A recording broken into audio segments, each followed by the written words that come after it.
I am a huge fan of today's episode. Brad is an incredible human being. And as we dive into financial independence, what quickly became apparent is that financial independence is not just about money. It's about, being free. It's about fulfilling your purpose. It's about having a why. It's about intentionality and living life to the fullest. And really what I love about it is how achievable it is, how small, consistent steps can really get you to that position. There's nobody, in my opinion, there's very few people more qualified to talk about financial independence than Brad. Awesome episode. 100%. And it is really just a mindset. It's just a mindset shift. And it's really pretty easy to do. And there's just a few major decisions that you can make that can largely impact the trajectory of your life. And, he dives into that. Like he gives specific action steps that you can take to do just that. And then impact your kids' lives too, if you teach them. And a great episode. I mean, so good. Like we want to do a round 2 with them. So dive in, listen to this one, and then go take action. You're listening to Filling the Storehouse podcast. I'm David. And I'm Stuart. And we want to walk with you on the journey to living the abundant life through faith, family, and freedom. Our goal is to refine our why while helping you find yours. Together, achieve our best and highest purpose. In the end, we'll drive each other to intentionally fill our storehouse. Man, you're in your 40s. These are the top earning years of your life. It's time to hustle and grind. It's time to build wealth and create financial freedom for our families. This was my mindset until one day I woke up and had an epiphany. I asked myself, what's this all for? What's this all for if I have all this wealth, but I don't have a relationship with my spouse? If I don't have a relationship with my kids and they see me as just the dad with the cell phone in front of my face? You see, the problem with being in our 40s and being the top earning years of our life is this is the exact same time period that our kids and our spouse need us the most. These are the years that our kids need us to help grow and mentor them into becoming a teen and into early adulthood. And if we're not careful with our spouses, it's just going to turn into resentment, regret, and divorce. So I had to redefine what success looked like. I had to change how I show up at home. I'm doing this with a group of men in the Storehouse Mastermind that are on that same journey. We come together every quarter for 3 days of a retreat called the Kinetic Men Retreat, and we redefine what success looks like. The next one's May 1st through the 3rd in Empire, Colorado, at a beautiful location up in the mountains, and we want you to come and join us. Come join a group of men that want to be the best husbands, best fathers, and best friends that we can possibly be. Go to storehouse310.com/events to learn more, take action, and come join us. We'll see you there. All right, so before we hit the record button, Brad, you were saying something along the lines of like you had a business partner and you just kind of like played like you were ignorant, and so your business partner did everything for you. That's exactly what David does. David just like doesn't do anything and he just freeloads, and I just have to carry him at all times. Yeah. And that's the way our business, like all of our businesses, that's the way we run our businesses. That's the vibe I'm getting from you guys for sure. No doubt. Yeah. How'd your curriculum prep go this morning, Stu? All the stuff you wrote. Really good. Really good. Okay, yeah. Good. Yeah. I also want to highlight something before we recorded. Brad, you mentioned leg day, and Stu literally was like, "What is this leg day you're talking about?" He had no idea what you were even referencing. So I think there's a lot of really good conversation that happened. Can you explain leg day to me? What does that mean? Why would someone go to the gym and pick heavy things off the floor? That doesn't make any sense to me. Well, Brad, welcome, man. We're glad you're here to be a part of Filling Storehouse podcast with us.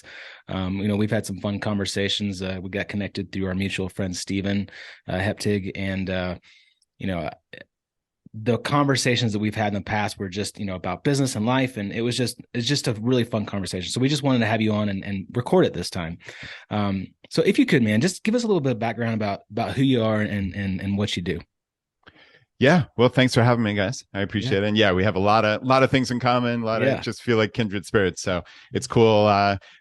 Who knows where this next, hour or whatever is going to go, but that's the fun part. So I mean, I guess I'll try to give you like the abbreviated version of my story, I guess. So at this point, we'll start today. So I am a financial independence podcaster, which if you had asked me 10 years ago, I would have said is the least likely thing that would have ever happened in the entire world. I was a CPA doing corporate state tax returns. And now that is as horrible and mind-numbing as it sounds. Sounds awful. I'm not going to lie. No, it was terrible. Yeah, truly terrible. It was Groundhog Day every year, right? Just year after year, do the same thing. And, obviously a kind of kid, but not not entirely, in that it was a good, stable job. And I made a reasonable middle-class salary, never made six figures, but, a nice little middle-class salary for my low cost of living area. I'm in Richmond, VA. And actually that's part of my story is I moved from a high cost of living area, Long Island, New York, down here to Richmond after my wife and I got married in 2005. And that was kind of just one of these lead dominoes for when you make these big decisions, when you get a couple things right with personal finance, like your cars, like your house, and I would argue probably food would be the third major one, then you don't have to stress about the little things. You don't have to stress about the lattes and the brown bananas or eating ridiculous, like trying to milk every cent out of things. Because when you build a structure of a life that just doesn't cost that much, you have so much freedom. You can still save 20, 40, 60% of your income and live a nice middle-class life. And what I feel like it does, and I'm obviously jumping around here, guys, and I will tie it together, but I feel like financial independence is just kind of personal finance on steroids, in the sense that you're doing this for a purpose. It's not just this amorphous, like, oh, you should save 5, 10, 15% of your income for some mystical retirement someday 50 years from now. Like, I don't know about you guys, but that doesn't light me up at all. Like, I'm a pretty long-term thinker, and I'm not thinking 40, 50 years down the road when I'm a 22-year-old kid coming out of college, right? I'm just simply not.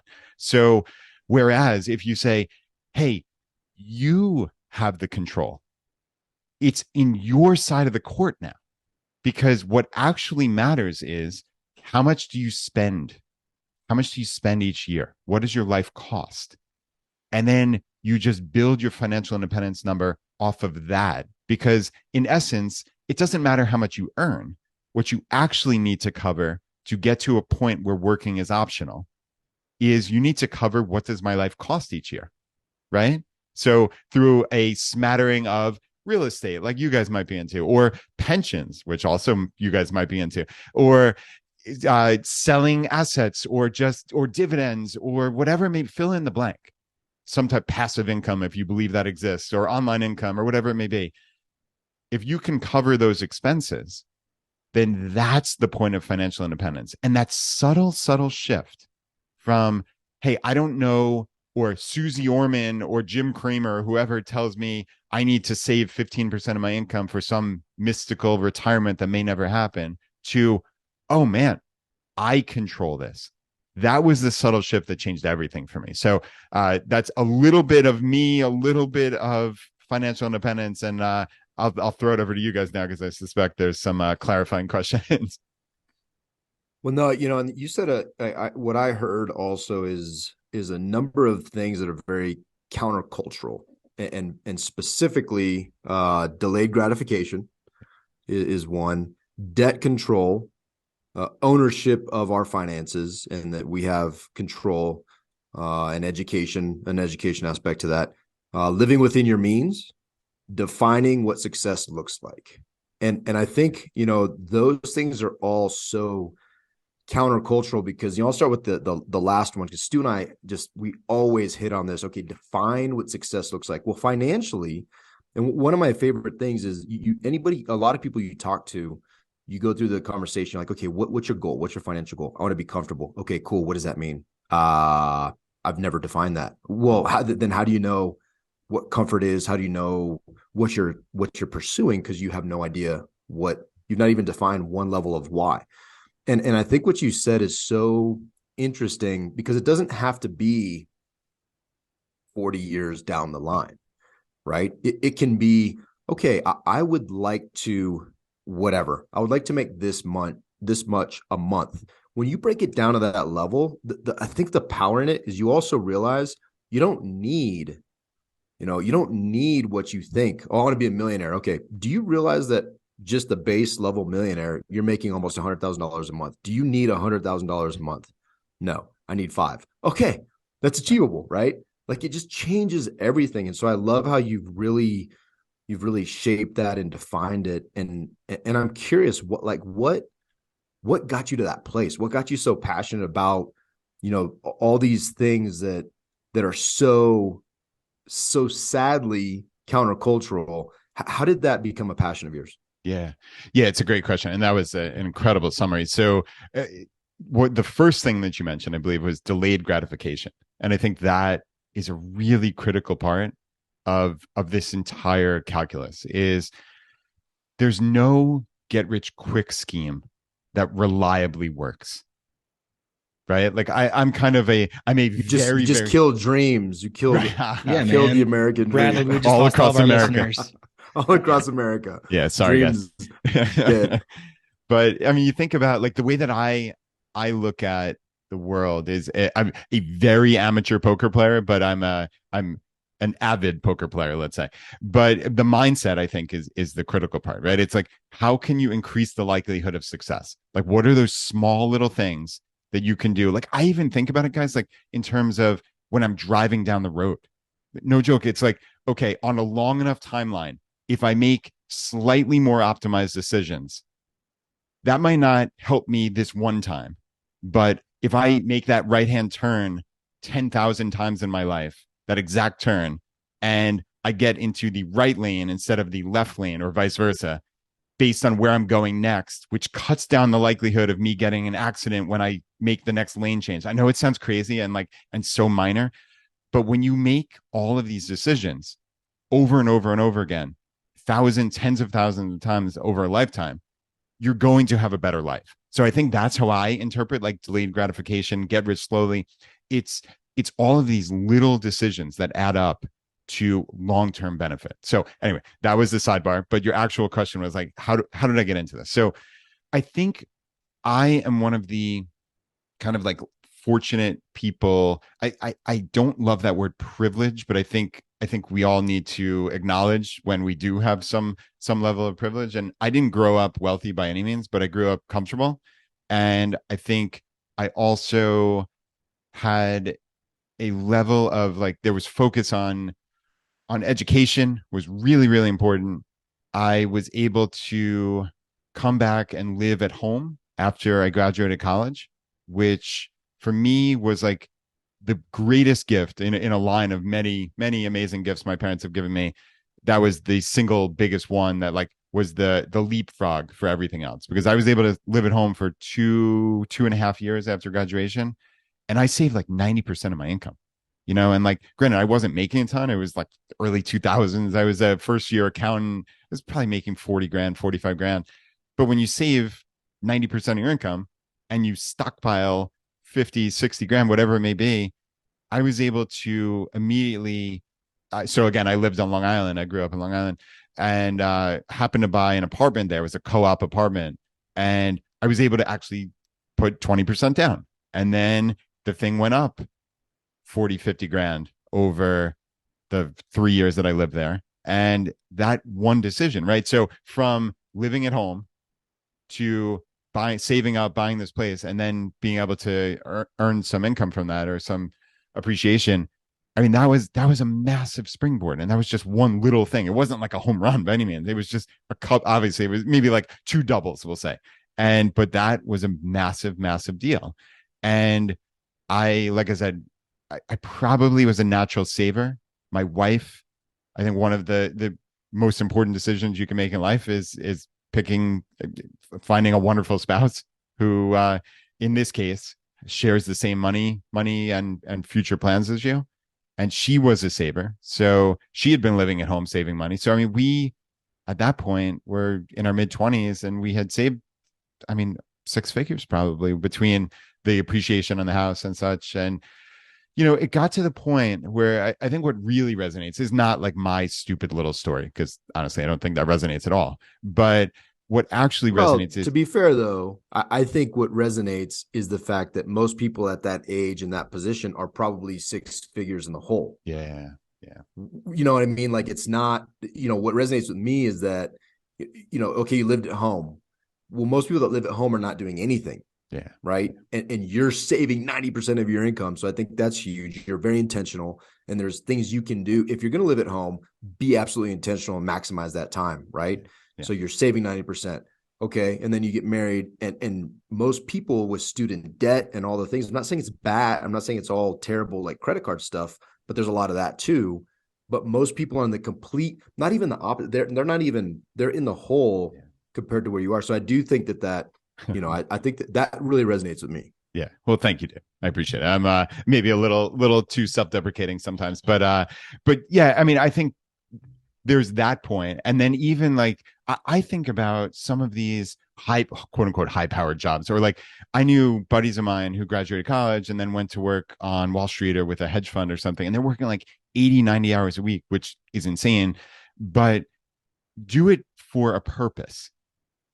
Like, to me, if you're making a couple $100,000 as a 23-year-old kid working 80, 90 hours a week, giving up your 20s, like, you better damn well be done at 28 and have saved all that money and just ride off into the sunset. Like, there has to be a purpose other than just this hedonic treadmill. And I think for me, and again, like I said, kind of self-deprecatingly, like my story that aspect of it might not be relatable for a lot of people, or the people who are listening are at a different point in life. But I think what does resonate with people is, what is your why?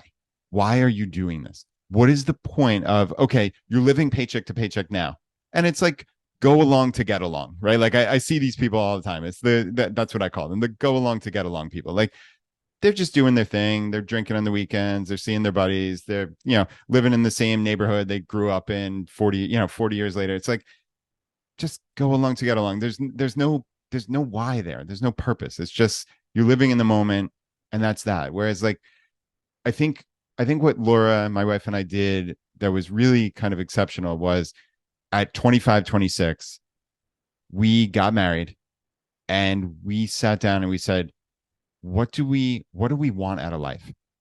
What are we looking to get out of this? Right? Like, we're both CPAs. We both work at some of the biggest firms in the world.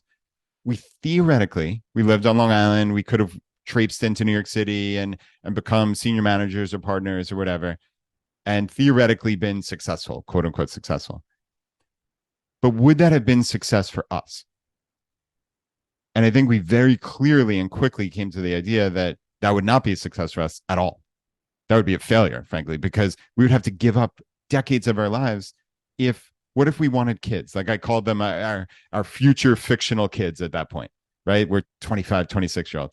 But we knew we wanted kids. We had talked about that. And we had a very strong suspicion that we wanted one of us to stay home with those future fictional kids, right? Would that have been possible on Long Island or in New York City? Not any way that I could have figured it out.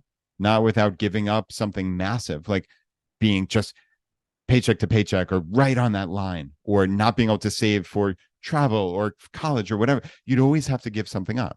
Or we could make a pretty difficult decision, but one that would be truly impactful. And that was moving away from the place we grew up. And it's not an easy thing. And I'm not saying you have to do something that radical to pursue financial independence by any means. I don't believe that. But for us, it was with this why in mind. It was with the why of what I'm actually experiencing today, about 15 years later, which is, hey, I'm here when my daughters get off the bus. And I've been here for the last 8 years. I mean, I stopped working full time at 35. And every single day those kids get off the bus, I'm here at home to welcome them. And that was something we hatched that plot and that plan at 25, 26 years old. And that was the why. And it's just amazing when you have that why, all these other little tactical details, they all just seem to fall in line. And also, it doesn't seem like deprivation, right? Like, oh, poor me, I'm not spending every dollar I have. Like, isn't that horrible? Aren't you depriving yourself? YOLO, all this other nonsense that people spout off, right? well, no, I'm doing this for a purpose. And damn if it didn't work out. So it's been incredible. Yeah, I love that you brought up this idea of purpose, because I think a lot of people, I would say the majority of people, have no idea what their purpose is, especially at the age of 25, right? I mean, we have people in our mastermind group, and we're talking to middle-aged men, 40, 45, 50 years old, that still have no idea what their purpose is, what their why is. And I think a lot of times their purpose and their why is more. I want more, right? I want more deals, more real estate doors, more money, more cars, more houses, more, and it never ends, right? And that's what, I mean, we've been in this real estate investing community, for a long time, and we saw that like a lot. And for us, this financial independence, we did have a purpose. We kind of got into that world for a little bit, and then we like kind of woke up and we're like, what are we doing? What are we doing? Yeah. We had 2 full-time jobs. We had our active duty Navy job, and then we had our full-time flipping job, basically flipping 50 houses a year. And it was a lot of work. That in itself was a full-time job. And we're like, what are we doing this for? Like, we're never even present with our families. And it was kind of a big wake-up moment for us. And one thing that I have gotten, I guess, call it annoyed with, just the fire community. I think a lot of people hear it and they see it, and they just have this idea of, well, I'm going to become financially independent, and I'm just going to lay back on a beach and sip Mai Tais and do nothing for the rest of my life, right? Yeah. And I think that's just a really bad vision of what financial independence is, because again, it's those people that don't have a purpose. Yeah. Right. They haven't like really even thought about like, what are they going to do? Because David and I, like, we have a military retirement, disability, all of our real estate. Like, we could stop working right now, but we work because we want to work now. And we work because we have a mission and a purpose. And I know that you're in the same boat. So I guess the question is, why is it that so many of us have no idea what our purpose is in life? Yeah. I mean, that's a great question, Stu. I don't know. I mean, we could probably talk about that for hours and not come up with the exact answer. Yeah, but right. I mean, that's I think a lot of it is, and this is something I have thought fairly deeply about, and I don't have the exact answer by any means, but there is just this ever-present stress when it comes to money. And I think when you're in that state of fight or flight, that frankly is probably largely self-imposed, especially if you are spending all your money, right? If you're, regardless of how much income you have, like you said, the more, it doesn't matter how many doors you have. It doesn't matter how much income, right? More. But if you're spending all of it, you are poor. Hard stop, end of story, right? If you have no net worth and you have a $500,000 income and you're spending all of it, in my estimation, you are poor. You got nothing to show for it. It's all gone, right? And I think, so that's an extreme. That's not necessarily what I'm talking about, but that is people that exist. Prevalent. Yeah. Yeah. There's a lot of right. That. Like, that exists in the world without a doubt. But I think for most people, most middle-class people who are just, again, that go along, get along. It's like, okay, I've got my fill in the blank cars. I don't want to, they're car people, which is great. Do your thing. But like, for most there's a finite pot of money. And when you spend all of it on things that you think are going to make yourself happy, but don't really, or that are sitting there idle because you have to work so damn much to pay for them, right? It's the height of insanity. And when you are then stressed all the time, I don't think, frankly, you have the space mentally to take a step back and survey the field that is your life and say, what do I even want? Because it's just Groundhog Day every week. You're living for the weekend, right? All the terms, right? It's all the same nonsense. You're living for the weekend, and that's it. And Monday rolls around and you hate your life again until Friday rolls around again. And it's just Groundhog Day over and over again. So do I think when somebody's stressed and they're blowing it off on the weekends, drinking and whatever, that they have any space to think about what their purpose is? I mean, no, I don't think they've ever even contemplated. I don't even think they've ever thought it was possible they could have a purpose. Because what does society tell you from the time you're 8 years old? It's success, get a good job, and earn a lot of money. But nobody talks about anything else. That's all there is, right? So I think, and I'm not one of these like anti-media or anti like the they or the, I think we all have our autonomy if we choose to take it. But I don't think a lot of us realize that we can choose to take it. So I think that to me is probably like, the massive part of the answer, I'd say. Yeah, I love that, Brad. And I think, I agree with you 100%. And I would frame it slightly differently. I would just say people don't take the time to define any of these things, right? They just don't. I think if more people were challenged and were challenged to be intentional with even a small amount of time, like you could literally in the course of a week, if you dedicated, 5 minutes a day, you could make some significant progress in 1 week towards liberating yourself from just a state of ignorance of what your purpose is, right? Like I think if you just take a little bit of time and think through, okay, this FIRE thing, like I see FIRE and I'm like, okay, you're financially independent and you're retired from life. Like that's the vision, because you haven't, again, I'm not a FIRE hater. I'm not I love financial independence, but I love it because once you can technically retire, all that means to me is that you now have this abundance of time to even fulfill your purpose more.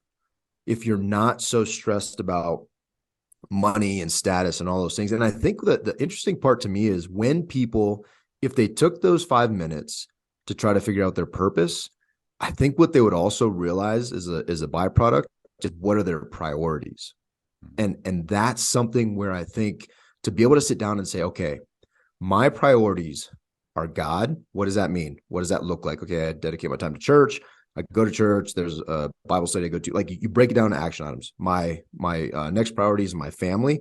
What does that mean? Like you said, Brad, you literally, what it looks like to me, because we've done this exercise a ton of times, what it looks like to me is that every single morning I'm up, I make breakfast for my daughter, I take her to school, I come home, I make breakfast for my boys, and I walk them to the bus stop. And then I come and I'm in the office with my fourth child, Stuart. Right.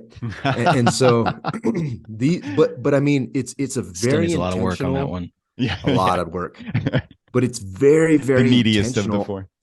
Exactly. The one that I have to give most of my resources to. But the point is not what the point I'm trying to make is that the beauty is in the simplicity. There's nothing overly complex about making breakfast for my kids in the morning, but that is a very real desire. And a conversation Stu and I had, like, hey dude, we have to make it as entrepreneurs because I have to make breakfast for my kids in the morning. That's a non-negotiable, right? And then a third priority being friends, because friends are the family you choose, right? So I could name these things and they're not complex, it's not hard, but it's a dedicated amount of time putting away I'm busy and just naming these things so that you can design a life around that. And I think that's so powerful that you brought that up. Yeah, I love the naming of these things, and also simplicity. It's funny, like there are a couple of like operating principles in my life, and simplicity is at or near the very top. I think so many people think there are some secrets to life.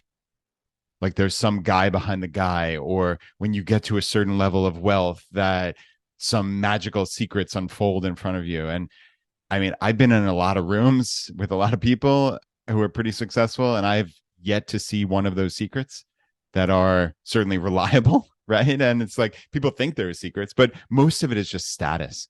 It's just BS status games, right? Like, why do you want to be invested in a hedge fund? It's signaling. You want to signal to your friends that you're rich.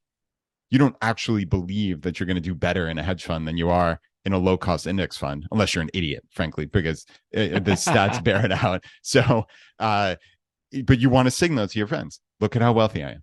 So a lot of it is that. But so, yeah, I mean, everything I do is under that operating principle of simplicity.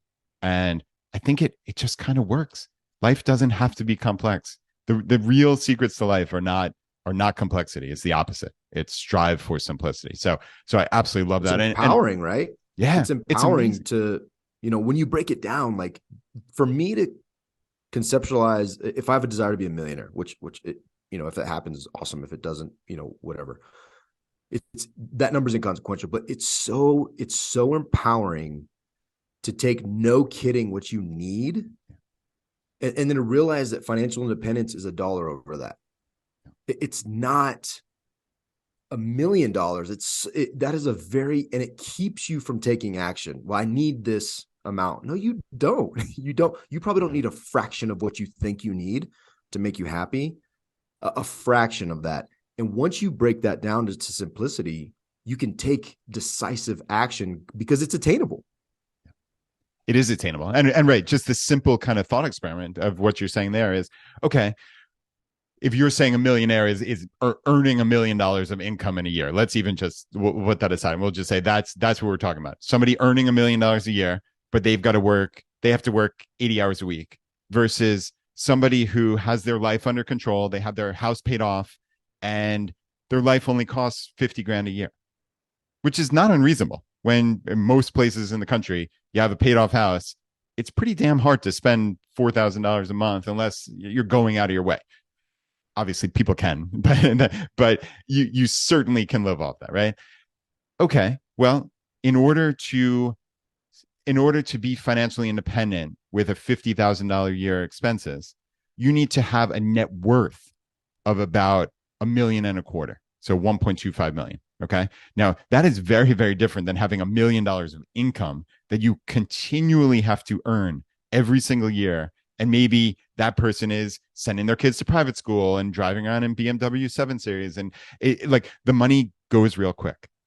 Right. So, okay, you can amass a middle-class person like me. Like I said, I never earned 6 figures, but we amassed a net worth of around that, of this exact example. And we were able to reach financial independence in our 30s on middle-class incomes. And the beautiful part then is every minute thereafter is yours to choose. Right. And that's the fundamental beauty of this. And both of you guys were talking about like the caricature of the FIRE community. And I think to be perfectly fair, this truly was the narrative for a long time in the FIRE movement. It's these kind of stupid kids who are just in their 20s and 30s. They happen to get tech jobs and they save some money, and then they're just sitting around doing nothing, and they're just, a drain on society. That was the caricature. And I think if I can say very humbly, what my co-host Jonathan and I did on Choose FI was we really, really got rid of that caricature as much as we possibly could, and open this up to normal people like us who saw themselves in our stories. And we were totally different people. We are totally different people.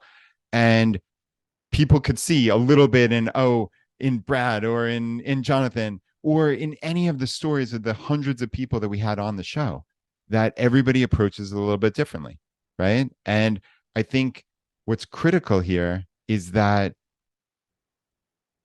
it's not a caricature, that this can apply to everybody. And it's not about being unproductive or living a life of leisure. It's about, how do I want to spend the only important resource that I have, which is my time. It's the only resource that matters. You can always make more money, but you can't get that time back, right? So if you ask me to trade, would I rather have an extra $1 million, but have to work my tail off for the next 5-10 years for it? Or could I have this next decade to do what I wanted with it? And in my case, that is something very productive, right? I think I'm doing what I like to believe a pretty important thing. But even if I wasn't doing something on this level, if it was just, and I say that in air quotes, like volunteering at my kid's school, or I don't know, finding a community, building a community here, that's productive in its own right. It doesn't have to be something world changing, but I guess to finish this thought off is, I know precisely 0 people in the financial independence community that have reached FI and sit around drinking umbrella drinks. Literally 0. There are 0 people, because anybody with the wherewithal and the drive to reach financial independence is not going to sit on their ass. Yeah. They just aren't. They're just going to go do something awesome now. Yeah. Yeah, exactly. That's cool, man. So you had initially started with your story of making a few decisions that made a large impact on the trajectory of your life and getting to that financial independence at mid-30s. Now you've been writing about this stuff for a long time. You wrote a book, you have a podcast, you have hundreds and hundreds of episodes. I'm curious, after this journey that you've been on, and people come to you, what would you say? And I know this is a really hard question to answer, but because I think it's different for everybody. If there were a few big decisions to make to help people really gain a huge, chunk of traction, what would that be? What could people take, especially, kind of earlier on in life, that they could do to kind of boost that? Yeah. That is a great question, Stu. So you hear that, David? That's like 2 great questions. That's 2 of them. Yeah, Brad, I just want to say that you literally, we're on episode 200 something now. Nothing close, about a third, less than a third of what you've done, but you have literally doubled the amount of great questions, Stu, that we've gotten in all those episodes. Thanks, you are welcome. Appreciate it. Okay. So yeah, the really high impact one. So yeah, so I guess you set it up for someone. Let's start off with somebody just getting out of college, because you said somebody getting started who maybe hasn't made any catastrophic mistakes. And frankly, and I think FI is for everybody, because at the end of the day, it's just a mathematical equation. So it doesn't matter if you have lived paycheck to paycheck your entire life until you're hearing this. You just take action going forward to make your life better. So we're not discounting that. We're just giving examples, right? So if I were to say you could get this set for life, what would I do? So first, I would actually probably start it at 18, and I would say, do not take on student loan debt or any kind of significant student loan debt. That I would do everything in my power to go to college and or I guess pick up skills or certifications for minimal amounts of money and not get into debt. So I think that is just like this anchor around your neck that's hard to get out of. I think what I would do for sure, one of the most impactful things we've heard people talk about in terms of real estate is house hacking, which essentially you save up and buy a place. So like I did, right? I saved up, I bought a place, but I did kind of some stuff, right? But I just bought a 1-bedroom place. So ideally, maybe I would have been able to buy, now probably wouldn't have been able to do this at 25 on Long Island or 23 on Long Island. But in most places in the country, you buy a 3 or 4 bedroom house and get a 30-year mortgage on it. It's nice, consistent payments. And then you rent out the other 3 bedrooms. And there's a real high probability that you can live for free or close to free that way. Okay. And then any appreciation is yours. The mortgage is being paid down by your roommates, and you just got out of college. You've been living with roommates. Life is more fun that way anyway than like your own little island unto yourself. So, okay, for most people, housing is probably somewhere in the 30 to 40% of their budget as it is. You just cut that down to almost 0. Okay. I think cars are the biggest, probably the next biggest thing, and really the easiest, frankly, of all of the ways to save money. I actually just ran an analysis. This is kind of interesting. I'll try to summarize this as quickly as I can. I read a story on Kelley Blue Book that in December, I think it was December of 2022, that the average car payment just hit $777 a month. That's crazy. Average, right? Like the average. Average. Yes. Average. Wow. So crazy town numbers. I had run about 10 years ago. Mad when mine is like, when I'm looking at, cause I'm looking at a smaller car right now and I'm like, oh man, $350 for that. Yeah, that makes me mad. That makes me mad. I totally hear you. And that's funny because that was the analysis I ran about 10 years ago on my like original personal finance site. And I actually set that up. It was like a horse race. So I said basically one person is optimized, where even they're not even super optimized because they're not buying used cars. They're each buying. There's person A, person B, right? Person A buys this car and they spend $300 a month on the payments. Okay, for 5 years. The other person is just consistently rolling into new cars every 5 years. So they're just always going to pay that $300 a month. Now, I said the more optimized person, still they're buying a new car and then they're just driving it for 15 years total, right? I mean, at this point, you can buy a Toyota, Honda, nice, reliable cars. Those things are going to last you forever. Now, obviously, there's stuff at the margins, repairs and stuff, but just putting that aside. And then every 15 years, they buy a new car, right? So this is like, I figured it as like a 45-year adult lifetime, as kind of crazy as this sounds. Now, so in the 10 years where they had no payments on the first car, they were investing that $300 a month. And then years 16 through 20, they had car payments again, but all that money they had saved is compounding in the meantime. And then the next 10 years, they're again stockpiling another $300. It's all compounding. At the end of the 45 years, now obviously person B, who had just been paying every month, hadn't saved any money from the car. So their net worth from their car is zero, clearly. The person A had $750,000. $750,000 just from that one decision. Now, fast forward to today when it's $777. Yeah. And it was a $2 million decision. $2 million.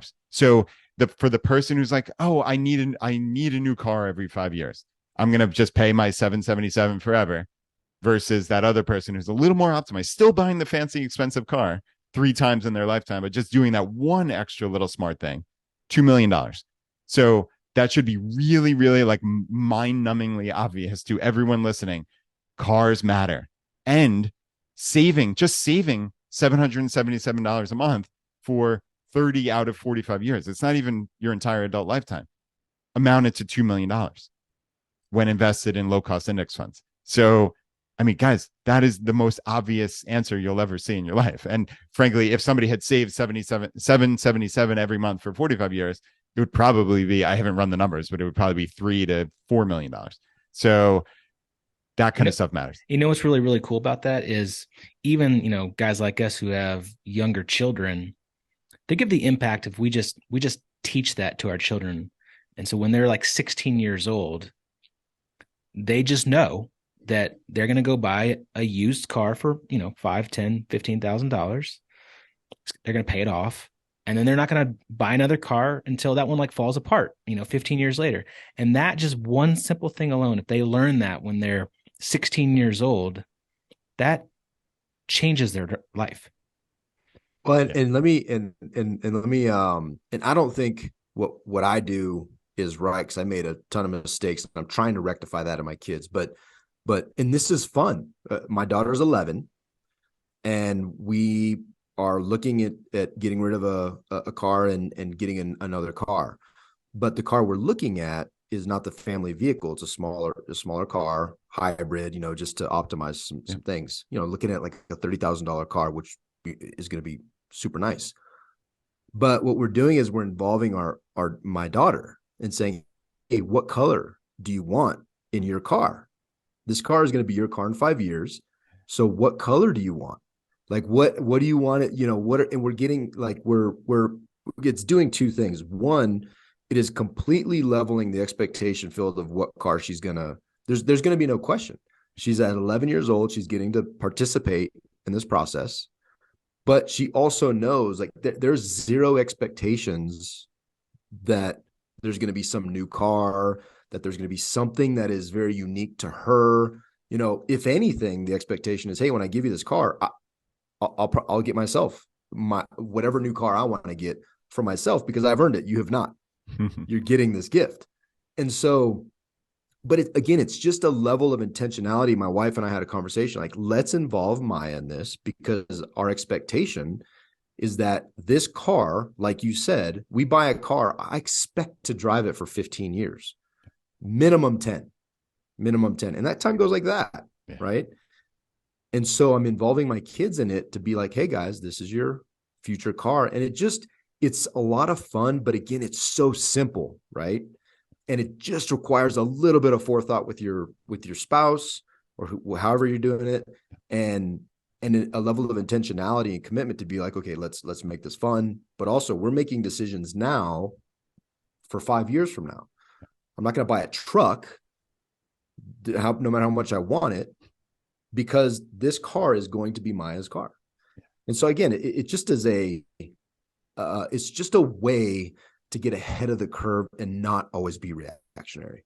Yeah, no, I absolutely love that. And the intentionality with, I have an 11-year-old also, and just involving them in your finances instead of being like most parents, probably, certainly when we grew up, and now I would imagine is still the vast majority, is finance. Yeah, our money is private. We don't talk about that, right? It's a secret. Why does it have to be a secret? We're a family. Like, obviously, kids at 5 years old are getting different. Like, when I try to teach my kids, they're getting different information at 5 to 8 than they are from 11 to 15. But you can layer these lessons on and just set them for success so much earlier.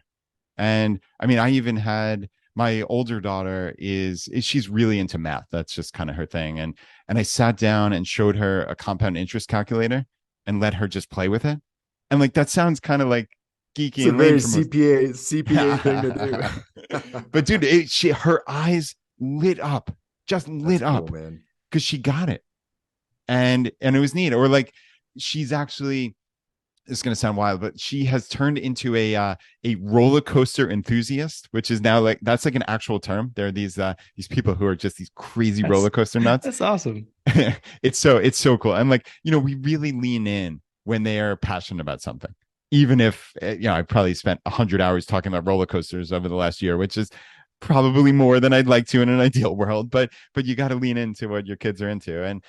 And it wound up that, like, the amusement park right near us is owned by a larger company. It's Cedar Fair. They own like 11 amusement parks around the country, and they're publicly traded. So I wound up building this whole lesson about business to her. It was like a 90-minute lesson, but she ate it up. She loved every second of it because it was about roller coasters and amusement parks. And I was talking about, like, even down to like the granular, like, okay, if you're going to a park and there's one ride, is that an amusement park? No. You'd probably pay just for that one ride. What if there were two? Is that a park? Could they charge? And just gamed out all these scenarios, because then we were talking, okay, when they build a new roller coaster, what do they anticipate from this? Do they expect direct revenue? And just, obviously, guys, I could waste a lot of time giving you the whole 90-minute lesson, but the important thing is, like, she was just loving it. And she wound up buying some stock in this company, and now she's following it. It's awesome, it's just so cool. And I mean, you just gotta lean into it, and it's fun. Well, you guys have a great park there too. We used to go down to Virginia every year because they Busch Gardens, right? Yeah, Busch Gardens is close, and Kings Dominion also. Yeah, they gave free military once a year. They give your family a free pass, so we would go down there every year and have a blast. But my kids are like afraid of roller coasters, so yeah. My daughter, sadness. She was like definitely afraid until about a year ago, and now she's like the biggest. She started investing. Yeah, exactly. But yeah, Busch Gardens is great. That's cool about the military thing. I like that. That's cool, man. That's I think that's a big piece that we're missing in our culture today and in our schooling, teaching our children about finances, and getting them at that level. Finances lead to divorce, right? Yeah. Finances lead to divorce. Like, massive this is an source important of stress. Thing. Massive. Yeah. Hey, we're running close to our time. I want to just hit on just what is Choose FI? What is the platform? If you could just talk about that a little bit and tell us, how it got started, and where it is now. Yeah. So, I guess ultimately it started as a podcast. It's, I guess, almost 6 years to the day, a little bit more than 6 years ago. Randomly, my co-host and co-founder heard me on another podcast talking about travel rewards. So using credit card points to travel for free. Nice. And he's like, oh, wow, this guy Brad is in Richmond.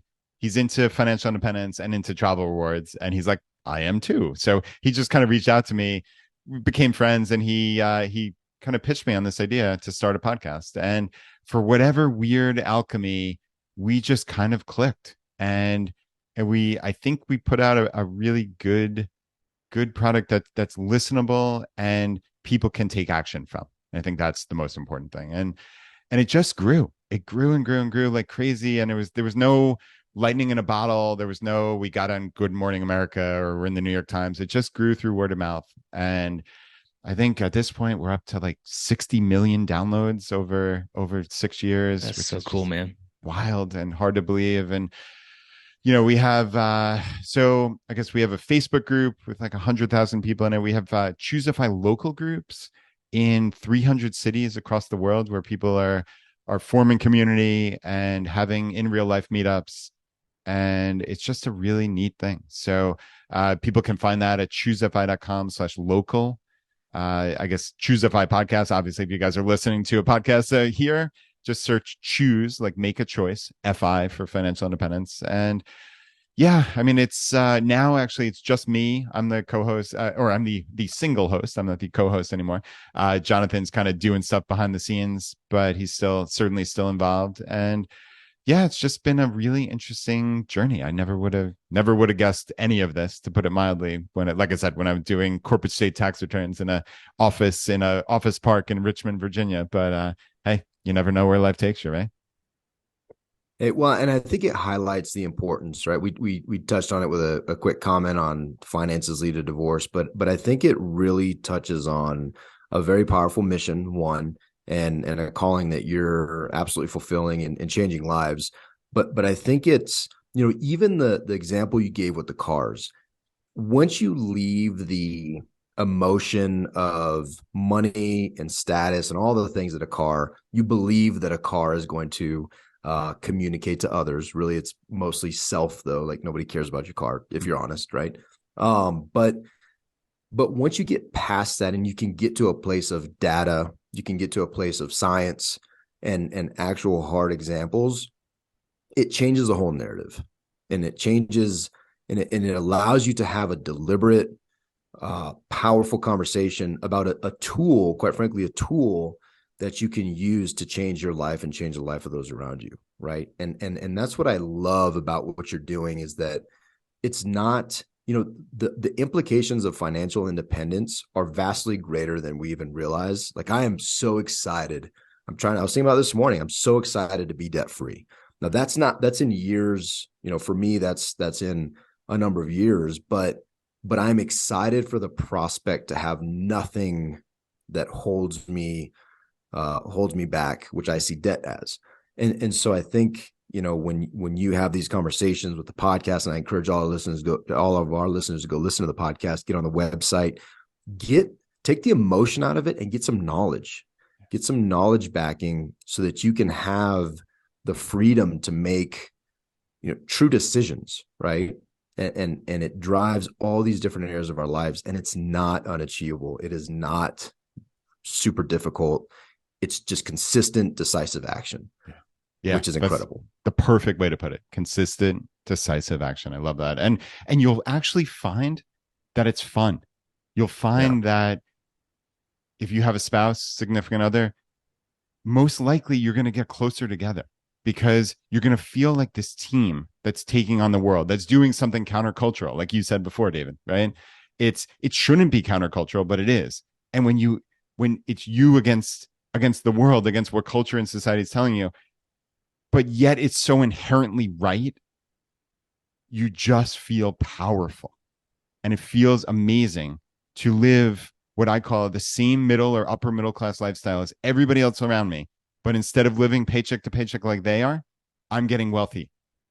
That is such an unbelievable win. And it feels so incredible. And so none of this is deprivation. It just becomes this fun way to win at life. And man, if you get decades of your life back as in the meantime, that's not a bad little win.